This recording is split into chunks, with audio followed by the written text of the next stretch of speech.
చైనాను వణికిస్తున్న HMPV virus భారత్లోనూ వేగంగా వ్యాపిస్తోంది. ఇప్పటికే 3 కేసులు నమోదయ్యాయి. విదేశాలకు వెళ్లని వారికి పాజిటివ్ రావడం ఆందోళన కలిగిస్తోంది. హెచ్ఎంపీవీ వైరస్ కేసులు పెరుగుతూ ఉండడంతో రాష్ట్రాలను అప్రమత్తం చేసింది కేంద్రం. ప్రజలు ఆందోళన చెందాల్సిన అవసరం లేదని అన్నారు కేంద్ర ఆరోగ్య శాఖ మంత్రి జేపీ నడ్డా. హెచ్ఎంపీవీ వైరస్ కొత్తదేమీ కాదని 2001లోనే తొలి కేసు నమోదైందన్నారు. అయితే ప్రజలు ముందు జాగ్రత్తలు తీసుకోవాలని సూచించారు.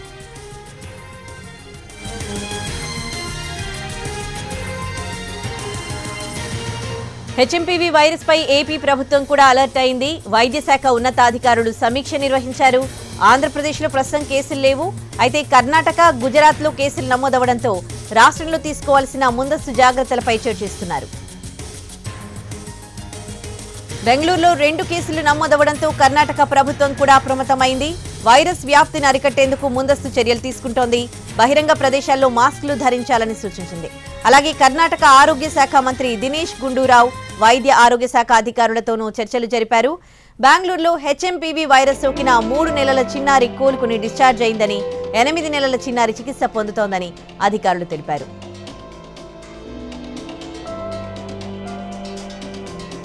భారత్లో నమోదైన 3 హెచ్ఎంపీవీ కేసులు చిన్నారులవే. అంటే చిన్నారులపై వైరస్ ప్రభావం ఎక్కువగా ఉన్నట్టు తెలుస్తోంది.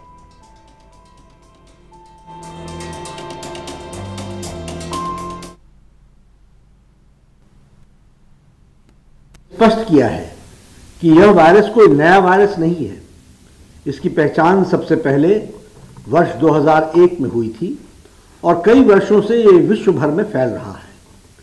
एचएमपीवी वायरस एक ऐसा वायरस है जो हवा के जरिए सांस लेते समय एक दूसरे में फैलता है।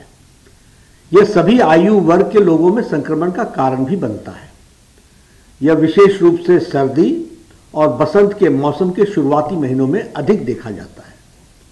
चीन में जो एचएमपीवी वायरस के मामले पर हाल ही में आई रिपोर्ट्स पर स्वास्थ्य मंत्रालय ने Indian council for medical research के साथ और national centre for disease control के साथ और वर्ल्ड हेल्थ ऑर्गेनाइजेशन के साथ चीन सहित पड़ोसी देशों में स्थिति पर कड़ी निगरानी रखे हुए हैं।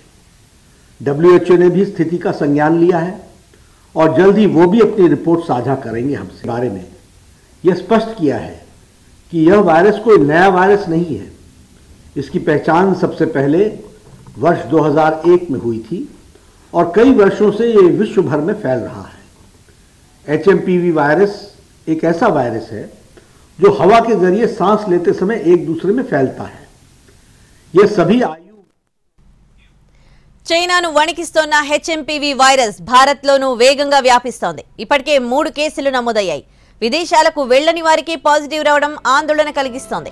హెచ్ఎంపీవీ వైరస్ కేసులు పెరుగుతూ ఉండడంతో రాష్ట్రాలను కేంద్రం అప్రమత్తం చేసింది. ప్రజలు ఆందోళన చెందాల్సిన అవసరం లేదని కేంద్ర ఆరోగ్య శాఖ మంత్రి జేపీ నడ్డా అన్నారు. హెచ్ఎంపీవీ వైరస్ కొత్తదేమీ కాదని 2001లోనే తొలి కేసు నమోదైందన్నారు. అయితే ప్రజలు మాత్రం ముందు జాగ్రత్తలు తీసుకోవాలని సూచించారు. హెచ్ఎంపీవీ వైరస్ పై ఏపీ ప్రభుత్వం కూడా అలర్ట్ అయింది. వైద్య శాఖ ఉన్నతాధికారులు సమీక్ష నిర్వహించారు. ఆంధ్రప్రదేశ్లో ప్రస్తుతం కేసులు లేవు. అయితే కర్ణాటక, గుజరాత్లో కేసులు నమోదవడంతో రాష్ట్రంలో తీసుకోవాల్సిన ముందస్తు జాగ్రత్తలపై చర్చిస్తున్నారు. ఇక బెంగళూరులో 2 కేసులు నమోదవడంతో కర్ణాటక ప్రభుత్వం కూడా అప్రమత్తమైంది. వైరస్ వ్యాప్తిని అరికట్టేందుకు ముందస్తు చర్యలు తీసుకుంటోంది ప్రభుత్వం. బహిరంగ ప్రదేశాల్లో మాస్కులు ధరించాలని సూచించింది. అలాగే కర్ణాటక ఆరోగ్య శాఖ మంత్రి దినేష్ గుండూరావు వైద్య ఆరోగ్య శాఖ అధికారులతోనూ చర్చలు జరిపారు. బెంగళూరులో హెచ్ఎంపీవీ వైరస్ సోకిన 3 నెలల చిన్నారి కోలుకుని డిశ్చార్జ్ అయిందని, 8 నెలల చిన్నారి చికిత్స పొందుతోందని అధికారులు తెలిపారు. భారత్లో నమోదైన 3 హెచ్ఎంపీవీ కేసులు చిన్నారులవే. అంటే చిన్నారులపై వైరస్ ప్రభావం ఎక్కువగా ఉన్నట్టు తెలుస్తోంది. హెచ్ఎంపీవీ వైరస్ సోకితే సాధారణంగా దగ్గు, జ్వరం, ముక్కుదిబ్బడ, శ్వాస తీసుకోవడంలో ఇబ్బంది వంటి లక్షణాలు కనిపిస్తాయి. వైరస్ తీవ్రత ఎక్కువగా ఉన్న వారిలో బ్రాంకైటిస్, నిమోనియా వంటి సమస్యలకు దారితీయొచ్చు.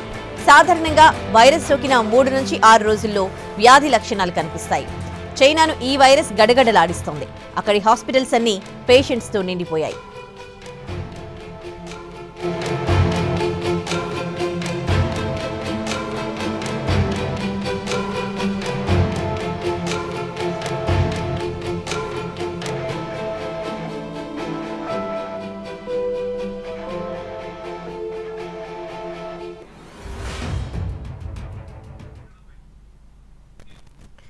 కర్ణాటకలో 2 హెచ్ఎంపీవీ కేసులు నమోదు కావడంతో ఆంధ్రప్రదేశ్ ప్రభుత్వం అప్రమత్తమైంది.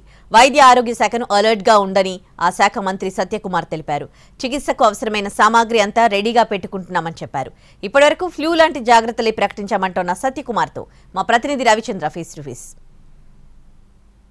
మన దగ్గర ఆంధ్రప్రదేశ్ వైద్య శాఖ మంత్రి సత్యకుమార్ ఉన్నారు. హెచ్ఎంపీవీ వైరస్ మీద రాష్ట్ర ప్రభుత్వం పూర్తి స్థాయిలో అప్రమత్తమైంది. ఇక్కడ మొత్తం ల్యాబ్స్ కానీ టెస్టింగ్ ప్రక్రియను కానీ వేగవంతం చేయడానికి ఇతర రాష్ట్రాల్లో వస్తున్న కేసులను నేపథ్యంలో ఎలాంటి జాగ్రత్తలు తీసుకోవాలని దాని మీద ఉన్నత స్థాయి సమీక్ష కూడా నిర్వహించింది. ప్రస్తుతం మన దగ్గర సత్యకుమార్ గారు ఉన్నారు. సార్, ఈ వైరస్ కు సంబంధించి రాష్ట్ర ప్రభుత్వం ఏ విధంగా ప్రిపేర్ అయ్యింది, ప్రజలకు మీరు ఎటువంటి భరోసా ఇవ్వగలుగుతారు? ఈ రాష్ట్రంలో హెచ్ఎంపీవీకి సంబంధించి 4 రోజులుగా సమీక్షలు నిర్వహిస్తున్నాం, అప్రమత్తంగా ఉంటున్నాం. అయితే మొన్నటి దాకా సెంట్రల్ గవర్నమెంట్ కూడా ఐసీఎంఆర్ కూడా ఎటువంటి అడ్వైజరీ ఇవ్వని నేపథ్యంలో మేము కూడా రాష్ట్రంలో గమనిస్తూ ఉన్నాం. అయితే సెంట్రల్ గవర్నమెంట్ మొన్న చిన్న ఒక జనరల్ అడ్వైజరీ ఇవ్వడం జరిగింది. సేఫ్టీ ప్రోటోకాల్స్ పాటించాల్సింది, శానిటైజ్ చేసుకోవడము, లేదా మాస్క్ ధరించడము, లేదా చేతులు కలవకపోవడం, ఇట్లాంటి జనరల్ సేఫ్టీ ప్రోటోకాల్స్ తీసుకునే దిశగా వారు కూడా అడ్వైజరీ ఇవ్వడం జరిగింది. అయితే ఇవాళ కర్ణాటకలో 2 కేసులు వచ్చిన నేపథ్యంలో ఐసీఎంఆర్ నిర్ధారించిన నేపథ్యంలో మేము ఇవాళ కూడా సమీక్ష చేశాం. ఒక నిష్ణాతులైన డాక్టర్లని ఒక టీమ్గా ఏర్పాటు చేశాం. వాళ్ళు వీటిని గమనించాల్సిందిగా, తీసుకోవాల్సిన సేఫ్టీ ప్రోటోకాల్స్ తీసుకోవాల్సిందిగా వాళ్ళకి చెప్పడం జరిగింది. అదేవిధంగా ఎటువంటి ఆందోళన చెందాల్సిన అవసరం లేదు. ఒక నార్మల్ ఫ్లూ లాంటిదే అయినప్పటికీ కూడా వస్తున్న రూమర్లు మిగతా వాటిని దృష్టిలో పెట్టుకుని ముందస్తు జాగ్రత్తలు తీసుకున్నాం.